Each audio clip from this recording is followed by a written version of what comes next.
Feng Si, after succumbing to a fatal chill from ice water, found herself transported to a fantastical realm dominated by beasts, where the balance of gender heavily favored males. And she had become a coveted rarity among the few females. Regrettably, in this world where females are able to form bonds with multiple beast husbands, she was born into a powerless, impoverished family and was classified as a low-level female in terms of reproductive capability. Upon awakening, she discovered that her sister, Feng Lian, endowed with superior reproductive abilities, had caught the eye of a powerful figure who intended to seize her for breeding. The family, instead of defending her, urged Feng Si to take her sister's place. In a desperate bid for freedom, Feng Si fled under the cover of night, only to fall victim to a lust-inducing potion administered by her family, which triggered uncontrollable pheromone emissions that attracted the forest's ruler. As her mental faculties began to fracture, she was marked by the formidable Beast King, Qi Jia, who, in a moment of primal instinct, claimed her as his own and then succumbed to a peaceful slumber, pacified by her presence. Days later, upon awakening with newfound clarity, the handsome and powerful king was dismayed to find that his precious female had vanished. "She has escaped? Scour every inch of land until you find her," he commanded, exuding a terrifying aura despite his seemingly relaxed demeanor. The beastly guards trembled in fear, silently mourning the fate of the fleeing female as they hastily set about fulfilling their king's orders. Meanwhile, Feng Si, in her efforts to evade capture, disguised herself as a sub-female and took refuge in a dilapidated slum, diligently working alongside the building's caretaker to earn a living, while also striving to develop the space she had inadvertently acquired. Little did she anticipate that the so-called barren body would soon bear an egg. Chapter 1. Transformed into a female. "Mother, my sister is yet to awaken since she fell into the water last night. She cannot be dead, can she? Calm down, she is still breathing. I will help her sit up, and you must quickly administer the medicine." With that, copious amounts of cold water were poured into her mouth, causing her to awaken with a start, her senses assaulted by the bitter taste. Before her stood a porcelain bowl, and as she lifted her gaze, she beheld a red-haired girl in a fitted white dress, her eyes wide with surprise. "You've finally woken up? You scare me to death," exclaimed Feng Lian, momentarily forgetting to set the bowl aside, her face still pale with fright. Who is she? Feng Si's mind was a haze, devoid of any recollection of the girl before her. As she turned to inquire, she became aware that she was being supported by someone. "Feng Si, as a female, you cannot run about recklessly. If your brother had not been watching, you would have drowned," chastised her mother.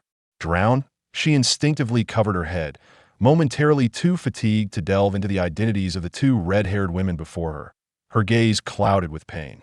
This silence was interpreted by the others as meek obedience. "Though you're a low-level female in terms of reproductive capability, your life is still precious in the eyes of the beast god," her mother, Feng Huan, said as she settled beside the stone bed. "The forest is perilous, you must not venture out alone again." With a tone tinged with reprimand, she continued, "Your beast father may be gone, but you are not a child anymore. Do not give me further cause for worry. You should learn from your sister. I do not expect you to find a strong beast to bear powerful offspring, but you must show some maturity." In this world, the male beasts had evolved into the dominant intellects of the planet.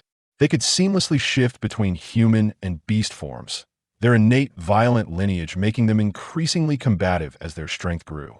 Prolonged exposure to violent impulses would erode their reason, leading them to revert to primal instincts characterized solely by bloodshed.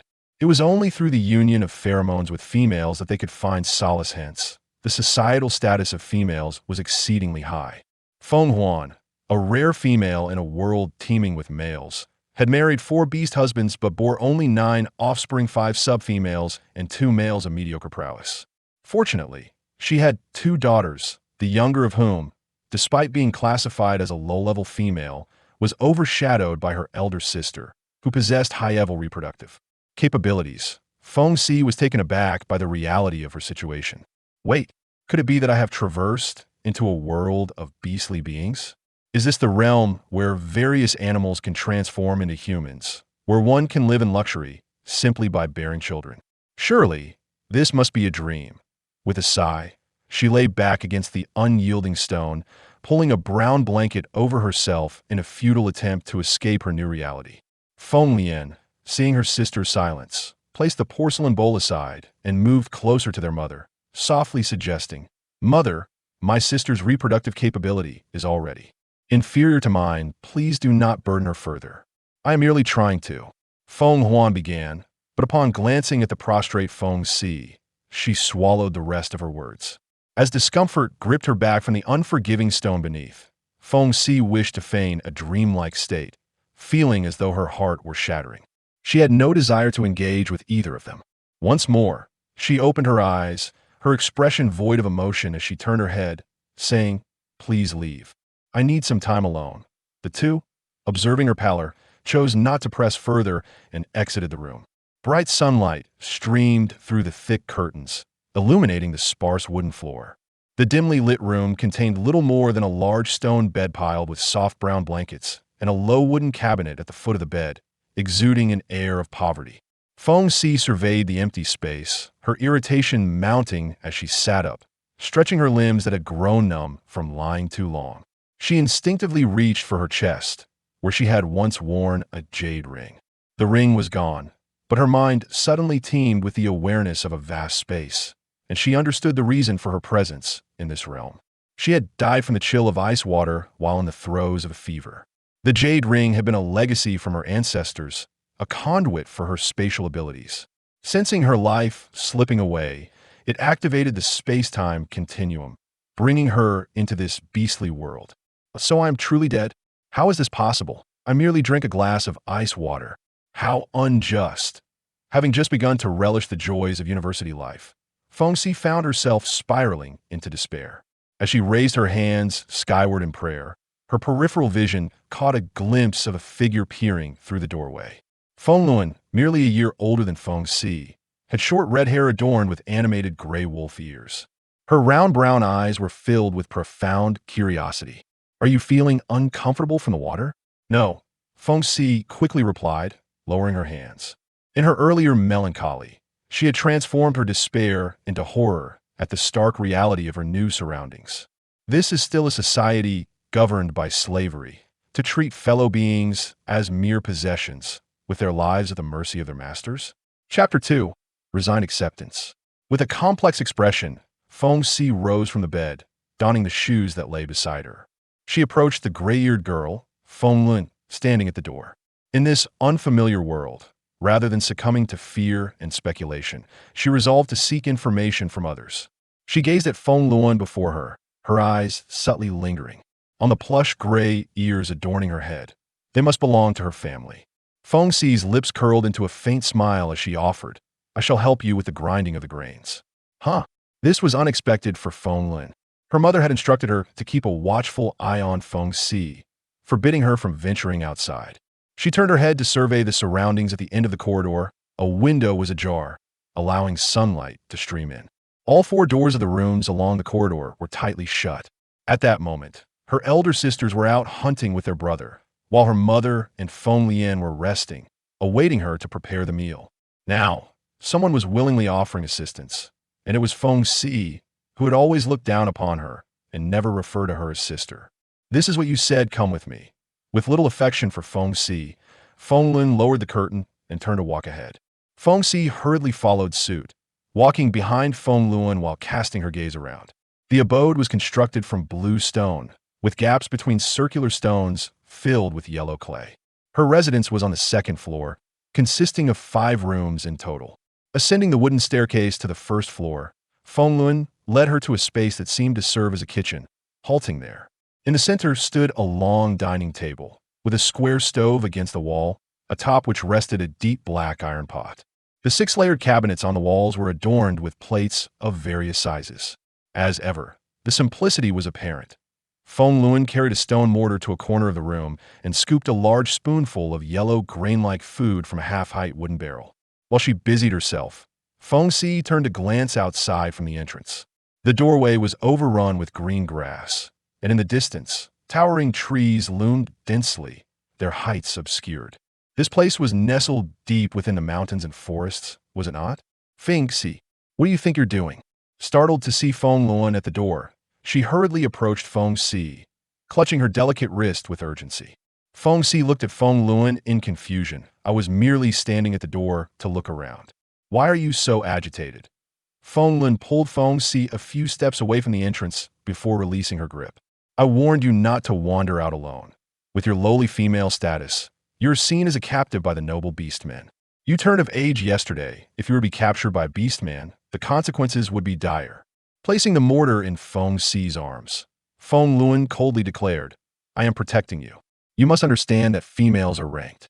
You are not the type that would attract the attention of the powerful. Even if they were to choose, they would prefer someone like elder sister Feng Lian, whose reproductive capabilities are deemed superior. Feng Si thought to herself, what was this all about? Wasn't the status of females supposed to be noble? She approached the dining table, cradling the mortar, and as she pounded the grains with the pestle, she listened to Feng Lian's ramblings, gradually clarifying her current situation. In this world of beasts, the reproductive capabilities of the lower females were ordinary, producing only average beastmen and lower females. The higher-ranking females could bear both females and powerful beastmen, granting them a unique status. However, females were further classified into 4 ranks: special, high, middle, and low. The higher the rank, the easier it was to conceive and the more powerful the offspring. Bloodlines determined strength, making females highly coveted. Her mother, Feng Huan, was of middle rank, having married a tiger tribe beastman and giving birth to Feng Lian, and then marrying a wolf tribe father and giving birth to her. Their family comprised 9 members, and she was the youngest female daughter. Despite residing in Songcheng, their living conditions reflected a family of diminished status. A household lacking a powerful beastman, yet possessing 2 adult females, instilled a sense of impending crisis within Feng Si. The thought was terrifying, akin to a cub clutching 2 gold bricks, unaware of when danger might approach. Damn it! She had known that a life handed to her would not be without its trials. In a flurry of thoughts, Feng Si pounded the grains, the rhythmic sound of the pestle stripping away the dry husk, revealing the rice-white kernels. Feng Lian, a gray wolf lower female with triplet siblings, had not inherited her mother's looks, but bore a sharp, elongated face from her father. After scrutinizing Feng Si for a while, she noticed that the mortar remained unchanged. She snatched the mortar back and said to Feng Si, let me handle this. These grains are for you, mother, and Feng Lian. If mother awakens and finds no cooked meat, I will be the one to face her wrath. Knowing that females were quite delicate, having been cared for by their families since birth, Feng Si realized they had never been required to perform labor. It was naive to expect Feng Si to assist her with the grinding of grains. It was more likely to prove counterproductive. We 3 will eat this. What will you eat? Let me help prepare something else. Feng Si, unperturbed by the loss of her task, intended to ask about preparing other dishes to divert her attention. Feng Lian pointed to the top shelf of the cupboard, nutritional porridge. 1 serving can sustain you for half a day. Natural food is quite expensive. Only you lower females can afford to have it for every meal.